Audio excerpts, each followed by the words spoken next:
गोटे समय आंचलिक दृष्टिकोण उद्देश्य रही सरकार विभिन्न जिला को जो राज्य योजन स्वतंत्र आर्थिक अनुदान देवार व्यवस्था करते से समय उत्तर ओडार दुईटा आदिवासी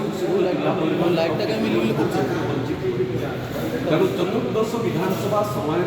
आम एठाकार जी आम विधायक और मंत्री थी यही प्रसंग को आम विधानसभा उपस्थापन करूँ दुईटी जिला को लेकिन स्वतंत्र परिषद गठन करने दाबी रखी तेणु आज से आम गोटे या पूर्व आम मयूरभंज 3 तारिख दिन गोटे आलोचना चक्र होता है केउझर में 14 तारिख दिन गोटे आलोचना चक्र होता आज ये दुईटा जिला को लेकिन पुणी मिलित क्रियानुष्ठान कमिटी गठन करने ही आज आम मीटिंग रखा भाव में जेकोसी जिते गोटे परिषद गठन कराए तार उद्देश्य थाए त्वरान्वित विकास त्वरान्वित विकास माने जो अंचलटा आंचलिक वैषम्यतार शिकार होती विभिन्न क्षेत्र में विकास विभिन्न सूचकांक पछरे थाए से अंचल